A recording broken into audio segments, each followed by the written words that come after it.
They say in sickness and in health. But for Adrian Vance, those were just words on a contract he was ready to shred. While his wife, Eleanor, lay shivering on the floor, coughing until her vision blurred, Adrian wasn't calling an ambulance.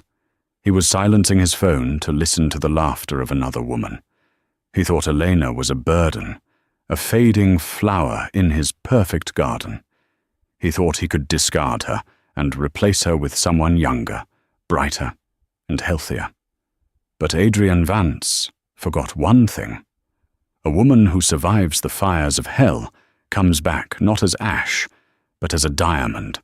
And by the time he realized his mistake, she wasn't just surviving. She was standing next to the one man Adrian feared the most. The grand clock in the hallway of the Vance estate ticked loudly, each second echoing like a hammer against a nail. It was 11:45 p.m.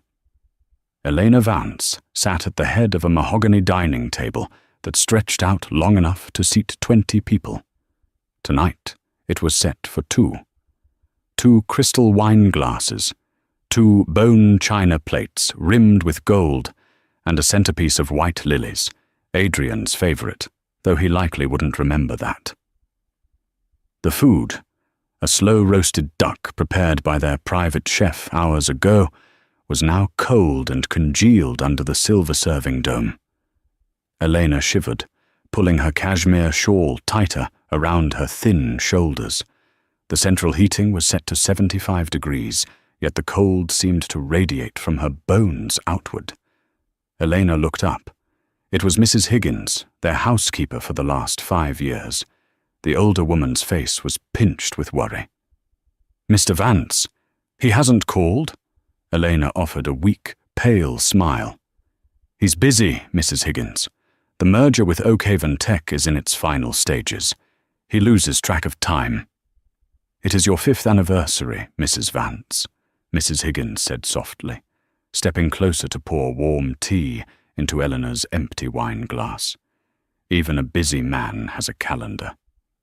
Eleanor didn't reply. She couldn't defend him anymore, not when the evidence was carved into the hollows of her cheeks. 6 months ago, Elena had been diagnosed with a rare autoimmune disorder affecting her blood platelets.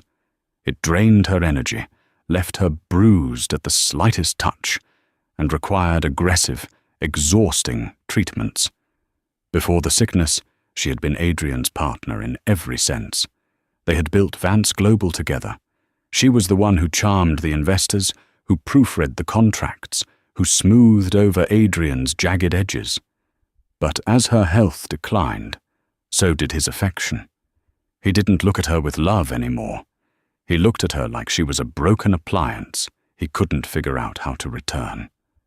The sound of the heavy oak front door unlocking shattered the silence. Elena straightened her spine, wincing at the ache in her joints. "He's here." Adrian Vance walked into the dining room. He was a striking man, tall, with hair the color of midnight and eyes like cold steel. He was wearing a bespoke Italian suit that cost more than most people's cars. He didn't look tired. He looked exhilarated, and he smelled, distinctly, of vanilla and expensive gin. He stopped, loosening his tie, and looked at the table. He didn't look at Elena. He looked at the cold food. "Why is the food still out?" Adrian asked, his voice devoid of warmth. "It smells stale." Elena stood up, using the table for support.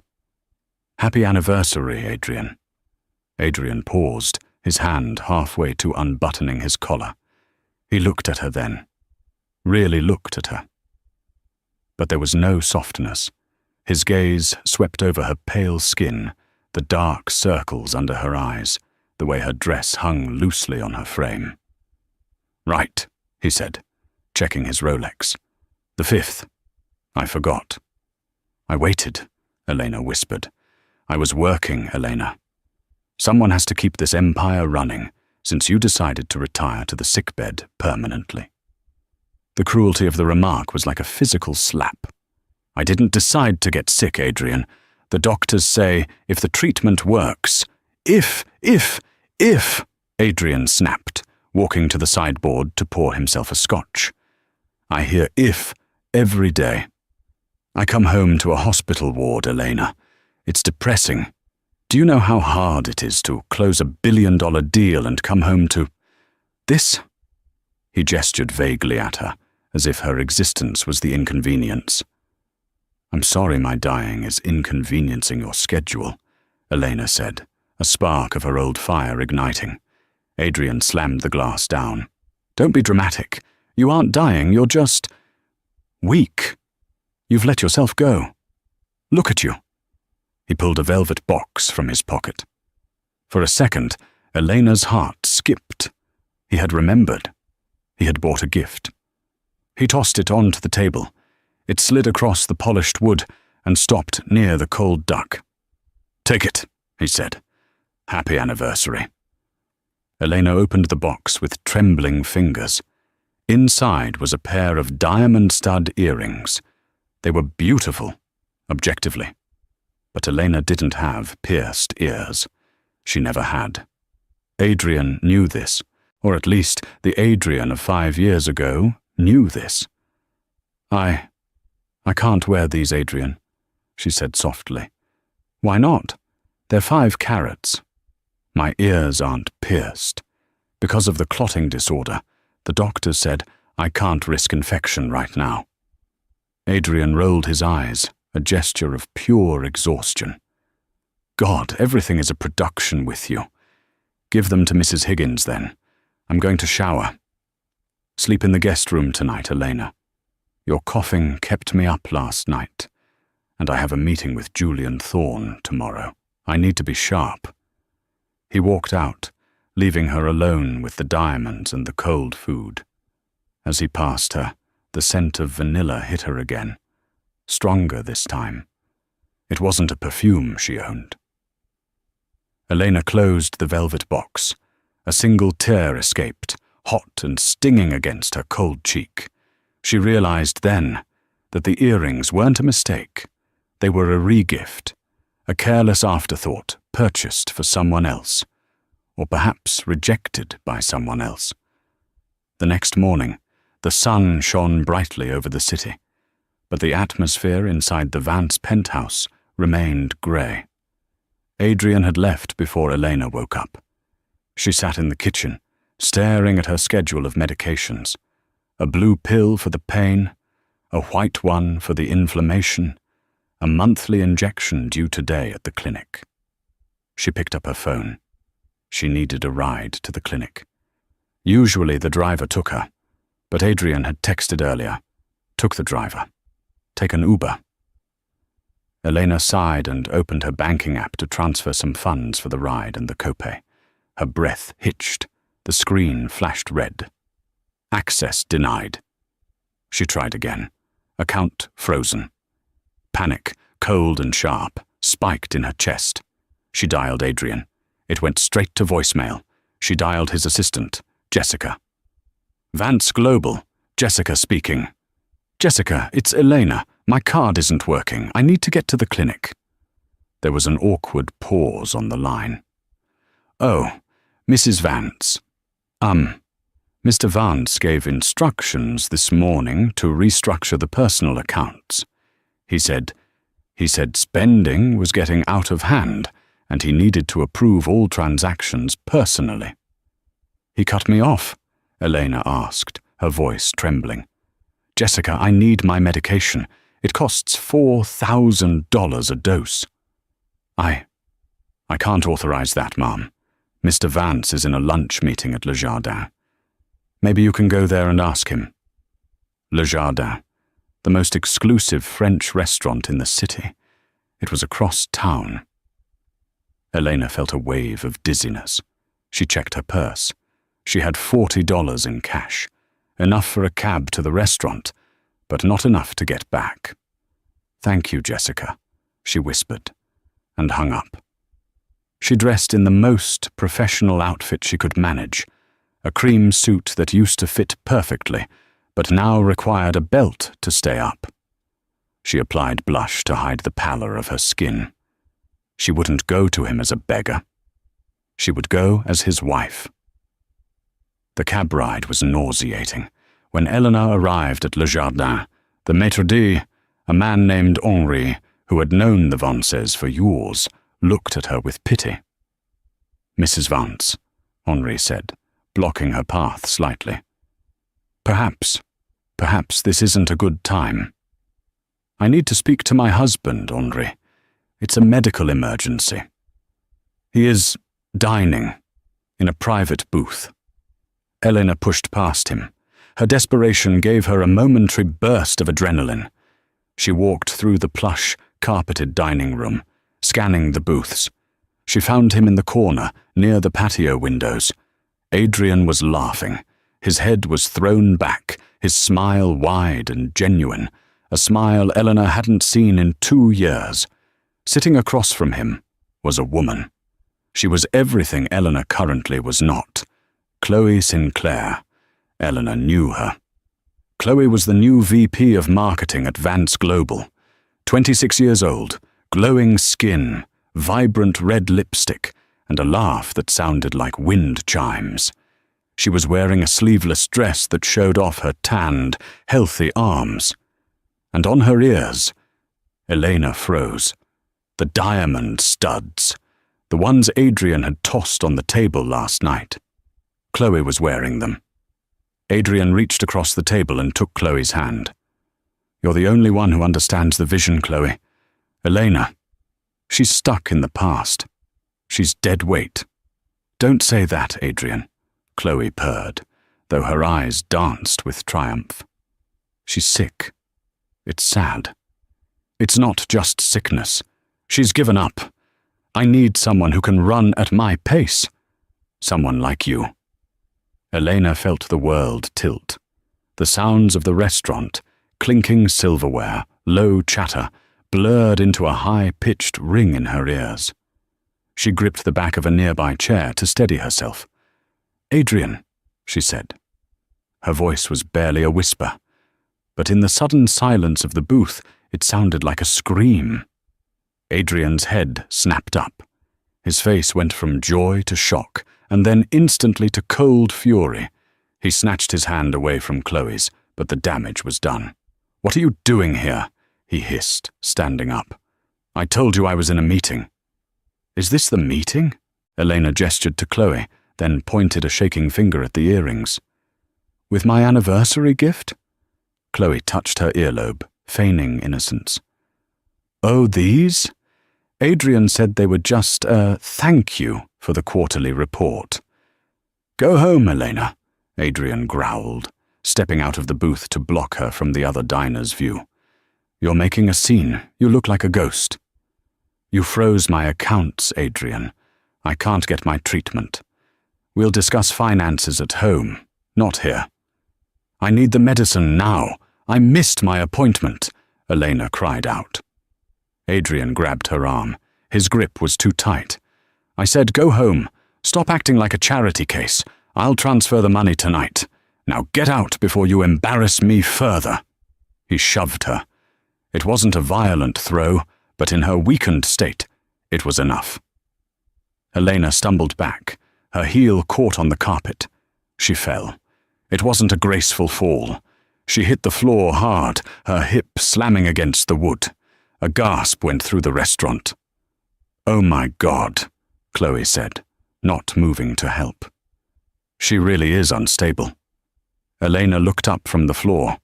She waited for Adrian to offer a hand. She waited for the husband who had vowed to protect her to help her up. Adrian stood over her, adjusting his cufflinks. He looked down with pure disgust. "Get up, Elena," he whispered harshly. "You are pathetic." Elena didn't remember leaving the restaurant. She remembered Henri, the maître d', helping her up with tears in his eyes. She remembered walking out the front door into the sudden downpour of rain. She had no money for a cab back. The $40 had been spent getting here. She walked. The rain soaked through her cream suit instantly, plastering the expensive fabric to her shivering skin. She walked aimlessly. the image of Chloe wearing those diamonds burning in her mind. Dead weight. That's what he called her. Her body began to shut down. The stress, combined with the mist injection, was triggering a crisis. Her joints locked up. Her vision began to tunnel. She was crossing a busy intersection near the financial district when her legs simply refused to move another step. I'm going to die here, she thought. And Adrian won't even care. He'll just be relieved he doesn't have to file the divorce papers. The traffic light turned green. A black SUV screeched to a halt inches from her legs. A horn blared. Elena swayed. The world went black, and she crumpled onto the wet asphalt. Inside the black SUV, Julian Thorne looked up from his tablet. What happened? Why did we stop? Someone collapsed in the road, sir, his driver said. Looks like a junkie. Julian frowned. He was a man of precision, the CEO of Thorne Enterprises, and Adrian Vance's fiercest rival. He didn't have time for delays. But something about the figure on the ground, the cream suit, the way the dark hair fanned out against the pavement. Wait, Julian said. He opened the door and stepped out into the rain, ignoring his driver's protests. He walked toward the crumpled figure. He knelt down and brushed the wet hair away from the woman's face. His breath caught in his throat. Elena? He hadn't seen her in 3 years. Not since the charity gala where she had outsmarted him on a real estate deal. Back then, she was vibrant, sharp, a force of nature. The woman lying in the mud was a shadow. Her cheekbones were protruding, her skin translucent. She groaned, her eyes fluttering open. She looked at him, but he doubted she recognized him. Adrian, she whispered, delirious. Please. Julian's jaw tightened. He knew the rumors. Everyone in the business world knew Adrian was stepping out with his marketing VP. Everyone knew Adrian was neglecting his wife. But seeing the reality of it, seeing Elena Vance left to die in the street like a stray dog, ignited a fury in Julian that he hadn't felt in decades. He scooped her up in his arms.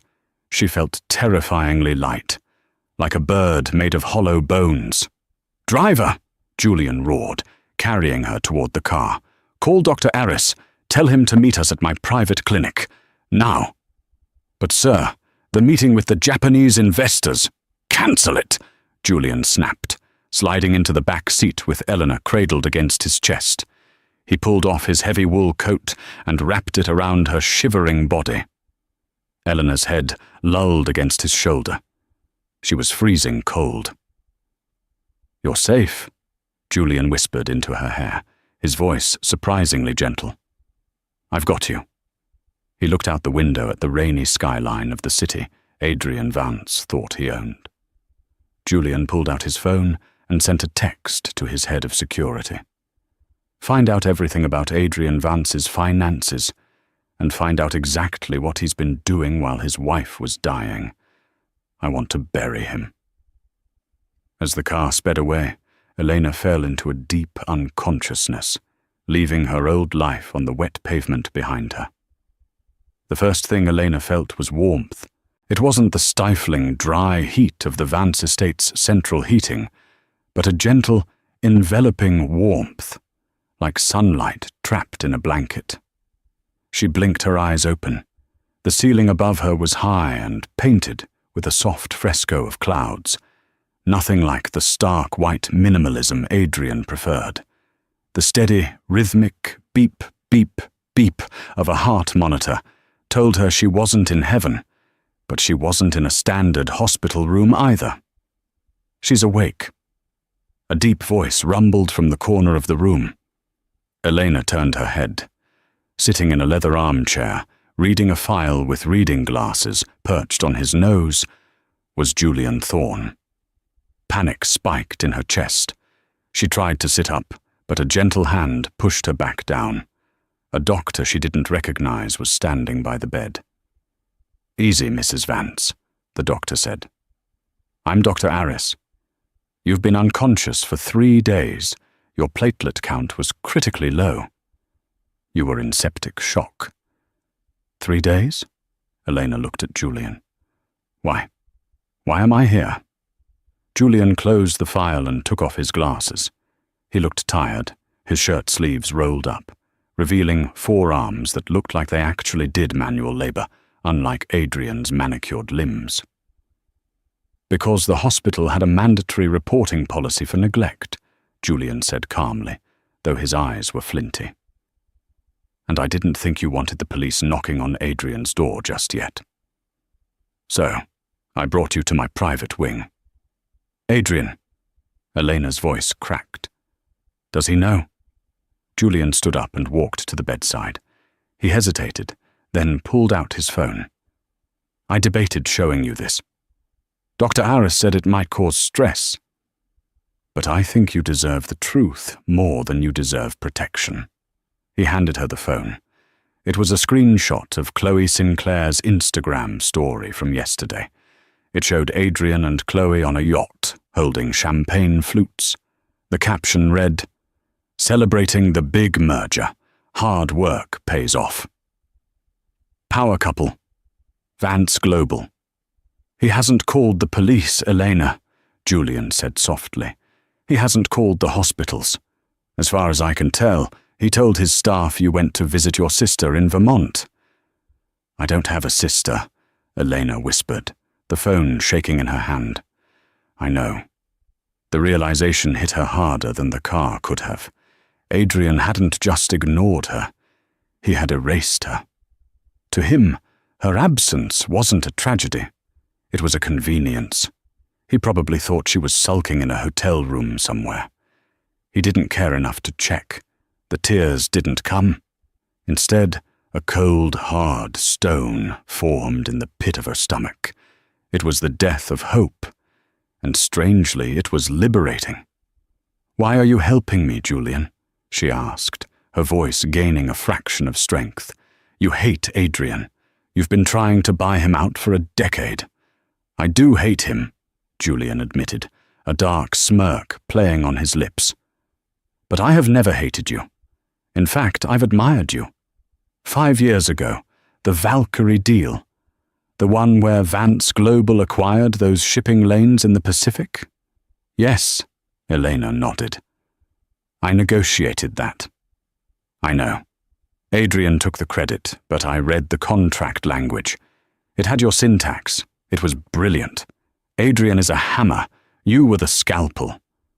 Seeing a scalpel left to rust in the rain offends me. Julian leaned in, his gaze intense. I didn't save you because you're a damsel in distress, Elena. I saved you because you are the smartest person Adrian Vance ever had, and he was too stupid to keep you alive. Get better. And then, let's make him regret the day he was born. For the next week, the dynamic in the Thorne estate was unlike anything Eleanor had ever known. At home, she was a burden. Here, she was a guest of honor. Julian's staff treated her with reverence. Dr. Aris visited 3 times a day, administering a new experimental treatment for her autoimmune condition. Treatment Adrian had claimed was too expensive and unproven, but which Julian paid for without blinking. But the most shocking thing was Julian himself. He didn't treat her like a porcelain doll. He treated her like a partner. In the evenings, he would bring his laptop to her room. Look at this, he'd say, showing her a spreadsheet of a failing subsidiary. Adrian is trying to offload this to Shell Corp. What am I missing? Elena, propped up on pillows, would squint at the numbers. He's hiding the debt in the pension fund. Look at line 45. If you buy that, you inherit the liability. Julian would grin, a genuine, boyish grin that made him look 10 years younger. I knew it. You're a genius, Elena. It was a seduction, but not of the body. It was a seduction of the mind. Julian was feeding her confidence, nurturing the part of her that Adrian had starved, her intellect. One rainy afternoon, 2 weeks after the incident, Elena was sitting in the conservatory, watching the rain hit the glass. She was walking now, though slowly. She wore a silk robe Julian had bought for her. Midnight blue, not the beige Adrian always insisted on. Julian walked in. He looked grim. "It's done," he said. "What is?" "I had my legal team serve the papers. Not divorce papers. Adrian would fight those just to be petty. I served him with a lawsuit for breach of fiduciary duty regarding your joint assets. It froze his personal accounts just like he froze yours." Elena turned to look at him. "He's going to come for me." "Let him," Julian said. "But he won't come here. He thinks you're at a battered women's shelter. My lawyers leaked that misinformation. It makes him look bad, so he's avoiding the press. He's trapped, Elena. He can't admit you're missing without admitting he didn't look for you." "I need to see him," Elena said suddenly. Julian frowned. "Why?" "Because," Elena stood up, her legs stronger than they had been in months. "I need him to see that I'm not dead, and I need to sign the divorce papers myself. I want to look him in the eye when I take half his empire." Julian studied her for a long moment. Then he nodded. "The annual tech gala is in 3 months, Julian said. "Adrian will be there to announce his merger with Oakhaven. It's the biggest night of his life." 3 months, Elena repeated. She looked at her reflection in the glass door. She was still thin, but the color was returning to her cheeks. The fire was back in her eyes. "That gives me 90 days to become someone he doesn't recognize." 3 months is a long time in the world of business, and an eternity in the world of healing. Elena didn't just recover, she evolved. Under Dr. Aris's care, the new treatments worked miracles. Her platelet count stabilized. Her energy returned. She started yoga, then Pilates, then boxing. She needed to hit something. Julian gave her full access to his resources. She cut her hair. The long, heavy locks Adrian loved were chopped into a sharp, chic bob that framed her jawline.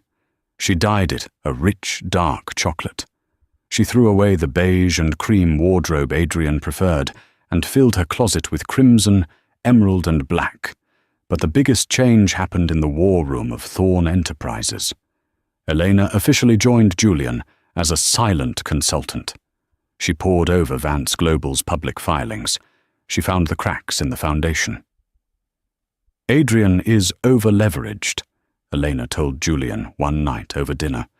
They were eating in the kitchen, a domestic intimacy that had become natural between them. He borrowed against the Asian manufacturing plants to fund the Oakhaven merger. If the Oakhaven deal is delayed by even 48 hours, the loans get called in. He'll be insolvent. Julian swirled his wine. "And how do we delay the deal?" Elena smiled. It was a smile that would have terrified Adrian. "The environmental impact report for Oakhaven. It expires on the 15th. The gala is on the 16th. Adrian fired the compliance officer who tracked those dates because he talked too much. Adrian doesn't know the permit is expiring." "So," Julian leaned back, admiration glowing in his eyes. "We just let it expire." "We let him announce the merger on stage," Elena corrected.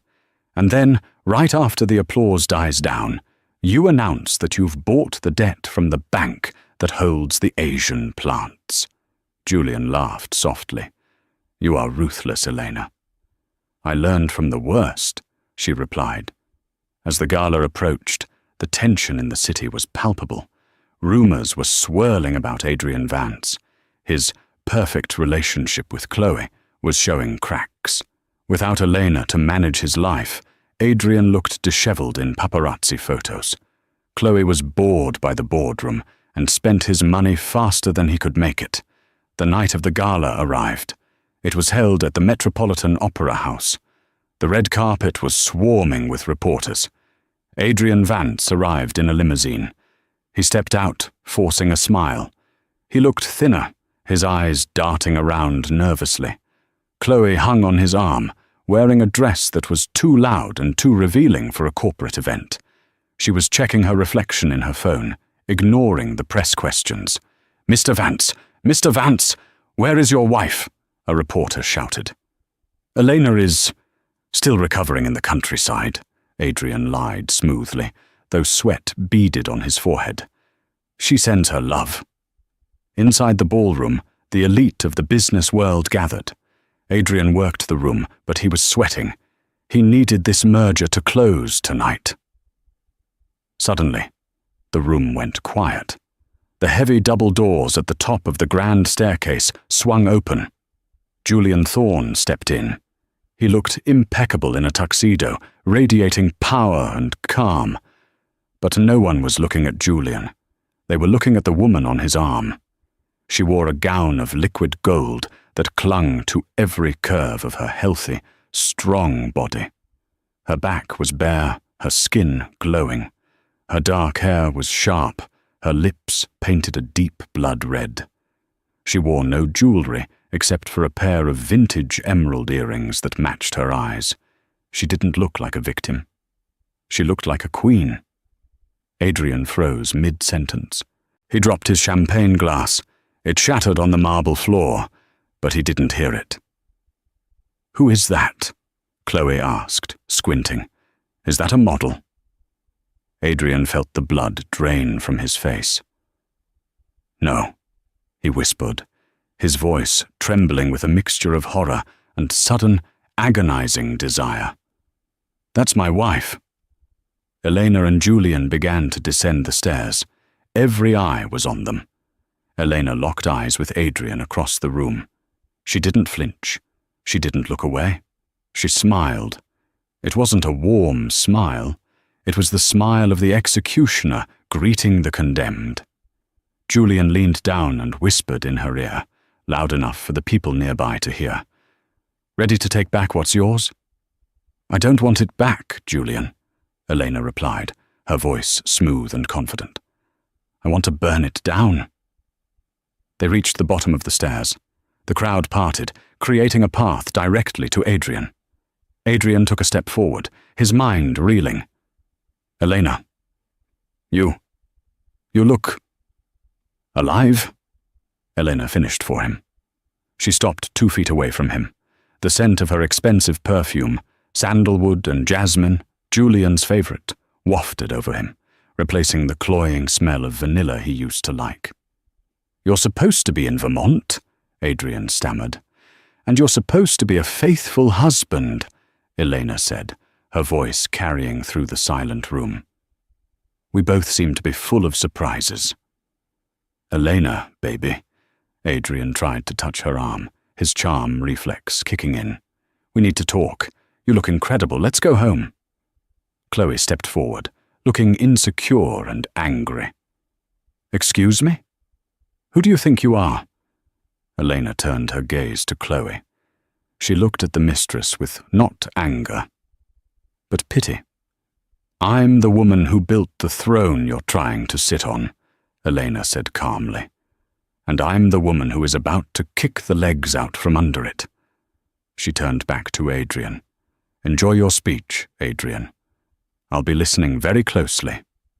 She took Julian's arm, and they walked past him, leaving Adrian Vance standing in the shattered glass of his own champagne, while the whispers of the crowd turned into a roar. The ballroom was buzzing with whispers, a hive of bees disturbed by a sudden storm. Adrian Vance wiped his clammy hands on his tuxedo trousers. He needed to regain control of the narrative. He was the CEO. This was his night. He marched to the podium, tapping the microphone. The feedback screech silenced the room. "Ladies and gentlemen," Adrian's voice boomed, though it lacked its usual steady cadence. "Thank you for the dramatic entrance. It seems my wife has made a miraculous recovery. But tonight is about the future. Tonight, I am proud to announce the merger between Vance Global and Oak Haven Tech, creating the largest logistics conglomerate in the hemisphere. Scattered applause. Most people were looking at Julian Thorne, who was calmly sipping a fresh glass of champagne in the front row, with Eleanor seated like a statue beside him. This merger, Adrian continued, talking faster, is secured by our manufacturing assets in Southeast Asia. It is a deal worth $4 billion. Actually, it's worth $0. A voice cut through the air. It wasn't Julian. It was Eleanor. She didn't shout. She simply spoke into the silence, and her voice carried with crystal clarity. She stood up, the gold dress shimmering under the stage lights. "Eleanor, sit down," Adrian hissed, covering the mic. "We'll talk about this later." "No, Adrian, we'll talk about it now." Elena walked toward the stage. She didn't take the stairs. She stood at the base of the platform, looking up at him. "You mentioned the manufacturing assets in Southeast Asia. The ones in Vietnam and Thailand?" "Yes, of course," Adrian laughed nervously, addressing the crowd. "My wife, always the micromanager." "Those assets were collateral for the loans you took out to pay for this venue, your new yacht, and—" Elena glanced at Chloe, who was shrinking into her chair. "Marketing expenses." "So what?" Adrian snapped, losing his cool. "The loans are in good standing." "They were," Elena corrected, "until this morning. You see, the environmental permits for those factories expired yesterday at midnight. You fired the compliance officer, so no one renewed them. That put the factories in violation of international law, which triggered a default clause in your loan agreement." The room went deadly silent.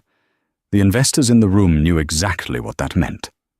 "The bank put the debt up for auction this morning at 9 a.m., Elena continued, her eyes locking onto his. "And by 9:05 a.m. it was purchased."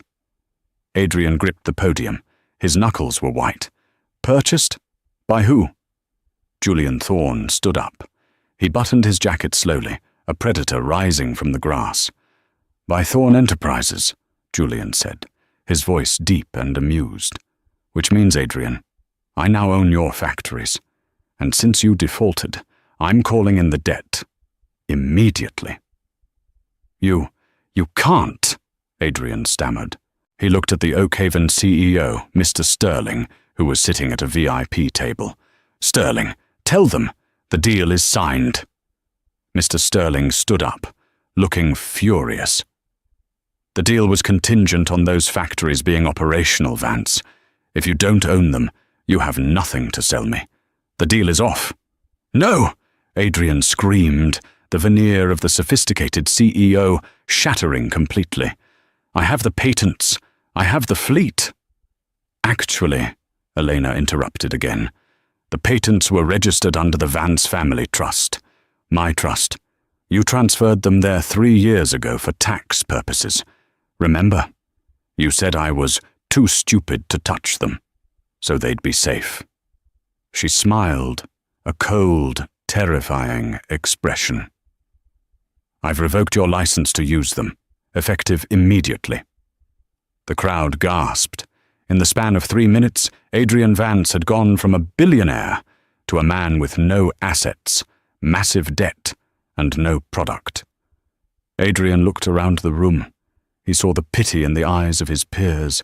He saw the flashing cameras capturing his ruin. He looked for Chloe. "Chloe," he shouted, "tell them, we have the marketing strategy." He pointed to the table where Chloe had been sitting. The chair was empty. Chloe Sinclair was already near the exit, her phone pressed to her ear. As she passed a reporter, Adrian heard her say, "I barely know him. I was just an employee. I'm resigning effective immediately. Please, no photos." She didn't even look back. Adrian slumped against the podium. The microphone gave a high-pitched whine, mirroring the ringing in his ears. He looked down at Eleanor. "Why?" he whispered, his voice broken. "I'm your husband." Elena walked up the stairs, her heels clicking on the stage. She stopped inches from him. She reached out and took the microphone from his trembling hand. "You were my husband when I was dying on the bathroom floor," she said into the mic, broadcasting her words to the world. "You were my husband when you stepped over me to go to dinner with your mistress. You were my husband when you froze my bank accounts to save money for your yacht." She leaned in close, her voice dropping to a lethal whisper only he could hear. "Now, you're just a trespasser in my building. Get out." The morning after the gala, the sun rose over the city skyline, casting long, golden shadows against the glass towers of the financial district. But inside the headquarters of Vance Global, the mood was apocalyptic. Adrian Vance had not slept. He had spent the night in a hotel room, not his usual suite at the Ritz-Carlton, but a mid-tier airport hotel near the highway, the only place that would accept a credit card that hadn't yet been flagged by the fraud department. At 8 a.m. sharp, he stood in the lobby of his own building. He swiped his access card at the turnstile. Beep, beep, beep. A red light flashed. Access denied. There must be a mistake, Adrian snapped at the security guard, a man named Miller, whom Adrian had ignored every morning for 10 years. "Miller, let me in. The system is glitching." Miller didn't move to open the gate. He looked down at a clipboard, his expression unreadable. "No mistake, Mr. Vance. I have a directive from the board of directors. You've been suspended pending an internal audit. You are not permitted on the premises." "Suspended?" Adrian's voice rose an octave, cracking. "I am the CEO. I built this building. You can't keep me out." "Actually, they can." Adrian spun around. Standing behind him were two men in dark suits, holding briefcases, flanked by a uniformed police officer. He recognized one of them, Marcus Thorne, the lead counsel for Julian Thorne's acquisition team. "Mr. Vance," Marcus said, his voice smooth and professional, the kind of voice that delivered ruin with a smile. "As of 9 a.m. this morning, Thorne Enterprises has executed the lien on the Vance Global subsidiaries. Since those subsidiaries hold the lease on this headquarters, we are technically your landlords now. And you are trespassing."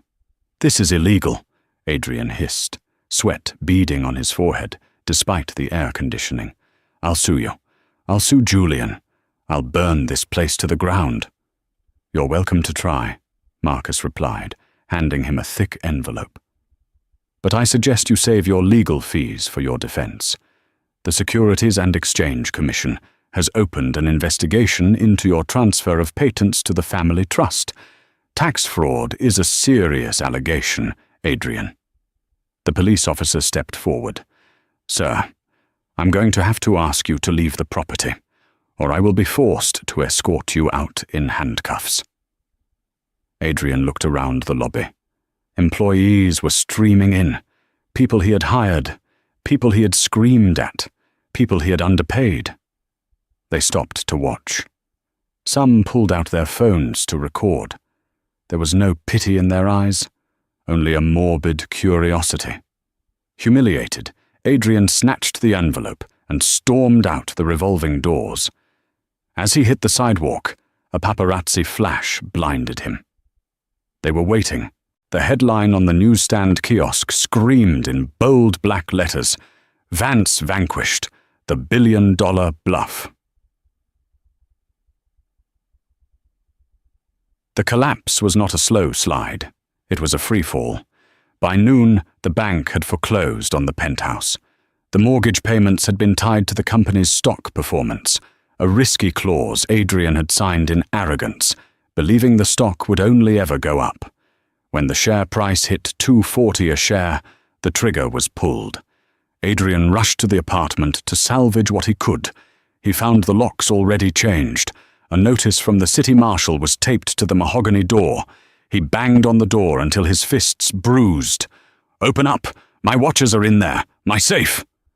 The door opened, but it wasn't a marshal. It was Mrs. Higgins, the housekeeper he had forced Elena to fire months ago because she cost too much. Mrs. Higgins? Adrian breathed, relieved.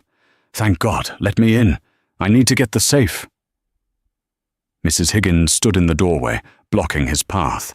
She wore a visitor's badge. I'm afraid I can't do that, Mr. Vance. I'm here assisting the auditors with the inventory.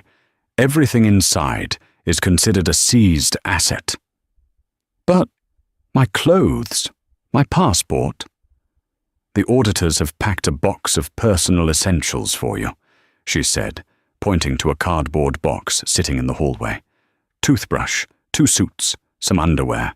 The rest, the Rolexes, the artwork, the electronics. Stay. Adrian looked at the woman who had served his family for years. Mrs. Higgins, please. I have nowhere to go. Let me just grab the cash from the safe. I know the code. Mrs. Higgins looked at him, her eyes sad but firm. Mrs. Vance called me this morning. She offered me a job managing the estate she plans to buy. She asked how you were. She did? Adrian felt a spark of hope. Is she worried about me? No, Mrs. Higgins said coldly. She wanted to make sure I locked the service entrance so you couldn't sneak in. She closed the door in his face. The click of the deadbolt echoed like a gunshot. 3 days later, the reality of his new life had set in. Adrian was staying in a motel in Queens, the kind of place where the neon sign buzzed all night, and the sirens never stopped. He had sold his cufflinks to a pawn shop for $400 just to pay for the room and some takeout. He sat on the lumpy mattress, staring at his phone. He had called Chloe Sinclair 47 times. On the 48th attempt, the line connected. "Chloe!" Adrian shouted, gripping the phone. "Chloe, baby, where are you? I've been going out of my mind. We need to leave the city. I have an offshore account in the Caymans. I just need to figure out the password." "Adrian, stop!" Chloe's voice was icy. There was background noise, laughter, music, the clink of silverware. "Where are you?" "I'm in Cabo," she said. "With friends." "Cabo? We were supposed to go there for your birthday next week." "Yeah, well, plans change. Look, Adrian, my lawyer advised me not to speak to you. You're being investigated for fraud. I can't have that attached to my brand." "Your brand?" Adrian laughed, a manic, hysterical sound. "I bought you that brand. I paid for your apartment. I put you on the cover of Forbes. And now you're a liability," she cut him off. "Oh, and by the way, the earrings, the diamond studs you gave me, I had them appraised. They're lab-grown, cheap, just like you." The line went dead. Adrian stared at the wall. The mold spot on the wallpaper looked like a laughing face. He felt a pain in his chest, a tight, crushing pressure. For the first time, he wasn't faking it. The stress was eating him alive. He realized then that he had no one. He had built a life on transactions, and now that his currency was gone, he was bankrupt in every sense of the word. There was only one person who had ever loved him when he was nothing. One person who had signed the prenup without reading it, because she trusted him. One person who had nursed him through the flu in their first tiny apartment. Elena. The iron gates of the Thorne estate were formidable, towering 12 feet high and topped with gold spikes. It was raining, a cold, biting sleet that heralded the coming winter. Adrian stood by the intercom. He had walked 3 miles from the bus stop because he couldn't afford a cab. His Italian leather shoes were soaked through. His suit was wrinkled, the collar stained. He looked nothing like the titan of industry he had been a week ago. "Please," he said into the speaker, "just 5 minutes. Tell her I'm dying." He waited. 10 minutes passed, then 20. He was shivering violently, his teeth chattering. Just as he was about to turn away, the heavy gates groaned and swung open. Adrian's heart leapt. She still cared. She wouldn't let him freeze. He walked up the long gravel driveway. The house was glowing with warmth. Through the bay windows, he could see a fire roaring in the hearth. Elena was standing on the covered porch. She wasn't wearing a hospital gown or a robe. She was dressed in a thick, cream-colored cable-knit sweater and dark jeans, holding a mug of tea. Her hair was shiny, her skin rosy. She looked peaceful. Standing a few feet behind her, leaning against a stone pillar, was Julian Thorne. He didn't look aggressive. He looked like a man who was completely secure in his territory. Adrian stopped at the bottom of the porch steps. He looked up at her, water dripping from his nose. "Eleanor," he choked out. "You look terrible, Adrian," she said. Her voice wasn't angry. It was factual. I lost everything," Adrian sobbed, falling to his knees on the wet gravel. It was a calculated move. He knew Elena had a soft heart. "The company, the house, the accounts. I'm sleeping in a motel. I have nothing to eat." Elena took a sip of her tea. "I remember when I couldn't eat because I couldn't afford the nausea medication. Do you remember that, Adrian? You told me to chew on ginger root." "I was stressed. I didn't mean it," Adrian pleaded. "I was trying to save the company for us, for our future." "No," Elena shook her head slowly. "You were saving it for yourself. You erased me, Adrian. You watched me fade away, and you turned up the volume on the TV so you wouldn't hear me coughing. I can change." Adrian crawled up one step. "I see it now. You're the only one who matters. Chloe, she was nothing. A distraction. You're my wife. We swore an oath, in sickness and in health." Julian stepped forward then. He didn't raise his voice, but his presence was like a physical wall. "That oath is a two-way street, Vance. You broke it the minute you let another woman wear her diamonds." Adrian ignored him, focusing his desperate gaze on Eleanor. "Eleanor, please. I have a pain in my chest. I think it's my heart. I need a doctor. I need help. Don't leave me to die like this." Elena looked at him. She saw the fear in his eyes. It was real. He was terrified. Not of losing her, but of being ordinary, of being poor, of being alone.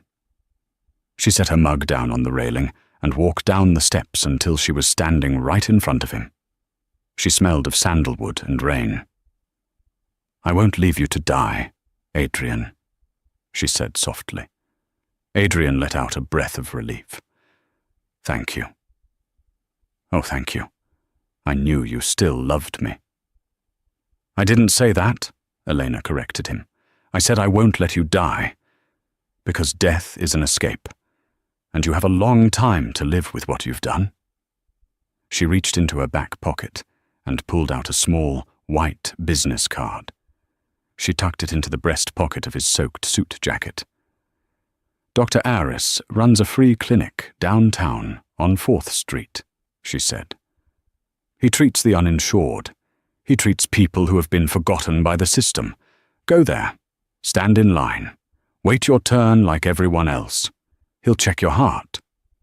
Adrian stared at her, the hope draining from his face, replaced by a dawning horror.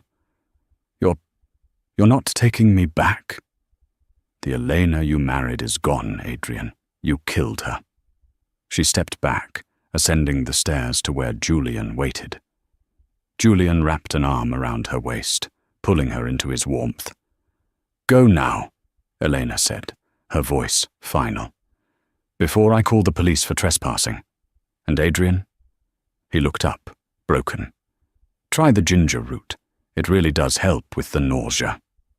She turned around and walked back into the house. Julian followed, pausing only to give Adrian a look of utter dismissal before closing the heavy oak door. Adrian Vance was left alone in the dark. The warmth of the house was just a few feet away, but it might as well have been on the moon. He reached into his pocket and pulled out the card for the free clinic. Dr. Aris. Walk-ins. Welcome. A sob ripped through his throat. He stood up, his legs shaking, and turned back toward the gate. The long walk down the driveway felt like a funeral procession for the man he used to be.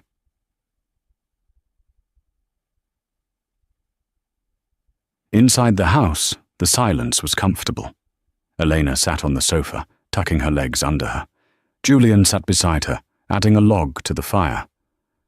"Are you okay?" he asked quietly. Elena watched the flames dance. She thought about the man in the rain. She felt a phantom ache in her chest, the ghost of the love she had carried for so long. But as she took a deep breath, her lungs filled with air, clear, pain-free air. "I felt sorry for him," she admitted. Julian tensed slightly. "But," she continued, turning to look at Julian, her eyes bright, "I felt more sorry for the woman I used to be. I spent 5 years trying to be enough for a man who was empty inside. I'm not doing that anymore." Julian smiled, reaching out to take her hand. His thumb brushed over her knuckles. "So, what now, Mrs. Vance? Or, should I say, Ms. Ross?" "Elena," she smiled. "Just Elena. And as for what's next?" She picked up a file from the coffee table. It was the acquisition plan for the new logistics division of Thorn Enterprises. "I think we need to restructure the Asian manufacturing division," she said, tapping the paper. "If we implement a fair wage policy and update the environmental protocols, we can increase efficiency by 15% within the first quarter." Julian laughed, leaning in to kiss her forehead. Music to my ears. Outside, the storm raged on, washing away the traces of Adrian Vance's footprints. But inside, amidst the blueprints and the firelight, Elena Ross was building something that no one could ever tear down again. Fate hadn't just reversed. It had finally set things right. And that is the story of how Elena Vance turned her pain into power. She taught Adrian the hardest lesson of all. Never mistreat the person who holds up your world, because when they leave, the sky falls on you. It's a brutal reminder that karma might be delayed, but it never misses an address. Adrian thought Elena was weak because she was kind, but he learned that the most dangerous creature on earth is a woman who has nothing left to lose. What about you? Have you ever stayed with someone who didn't appreciate you, hoping they would change? Or have you ever had a revenge glow-up, like Elena? Let me know your story in the comments below. I read every single one. If you enjoyed this story of justice and romance, please smash that like button. It really helps the channel grow. And don't forget to subscribe and hit the notification bell so you never miss a new story. I post new dramas every week. Thanks for listening. And remember, know your worth, or someone else will set it for you. See you in the next video.